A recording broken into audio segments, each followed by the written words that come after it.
Kebanyakan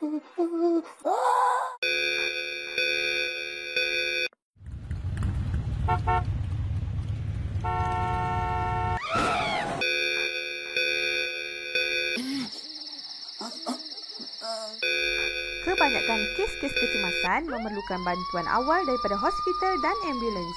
Bagaimana jika kita berada di tempat kejadian? Apa yang kita boleh bantu? Jom kita belajar.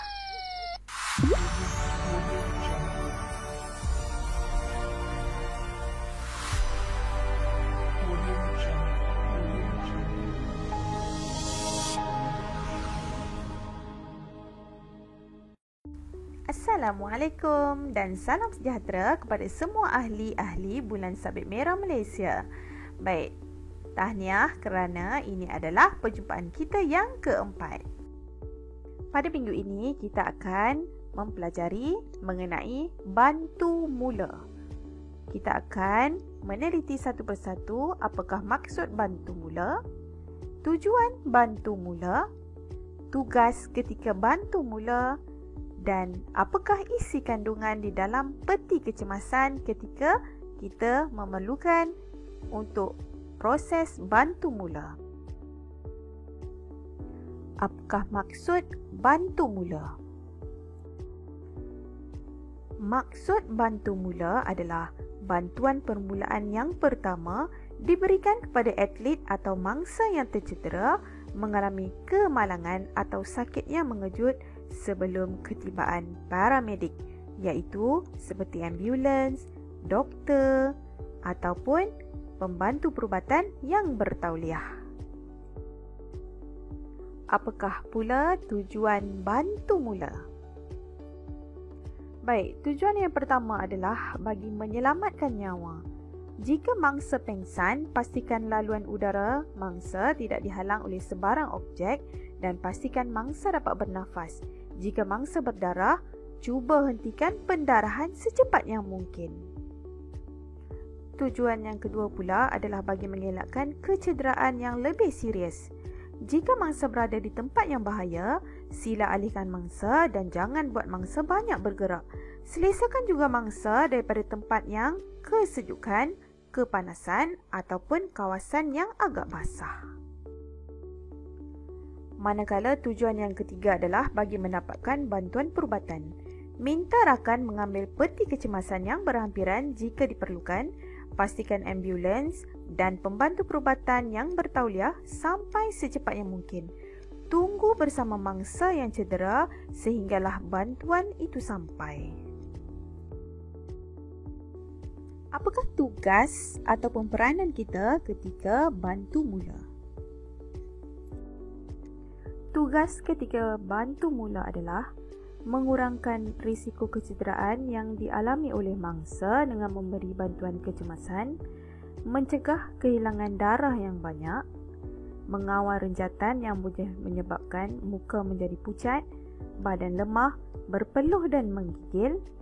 Kita juga dapat menenangkan mangsa dan yang terakhir, tugas kita adalah memastikan mangsa segera dibawa ke hospital dengan membuat laporan.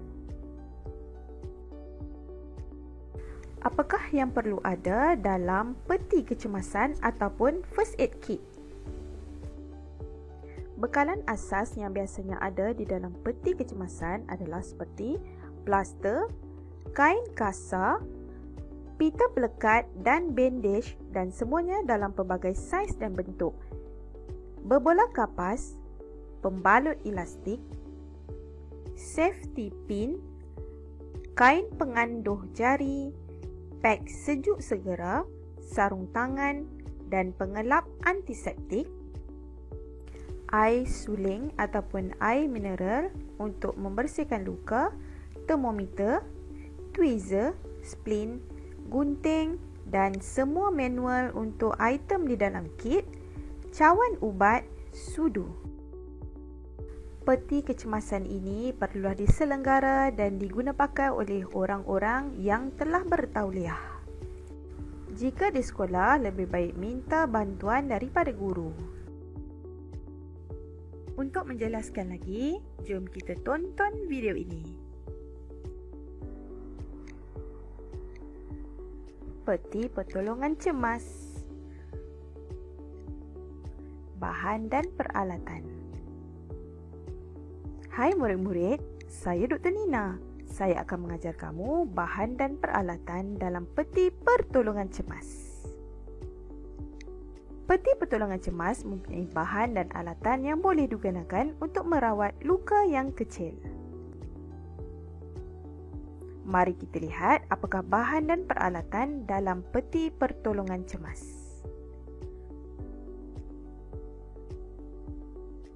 Nama bahan dan fungsinya dalam peti pertolongan cemas. Kain kasa untuk membalut luka-luka kecil. Plaster untuk menampal luka. Kain anduh untuk mengampu tangan akibat tulang retak atau cedera sebelum ke hospital.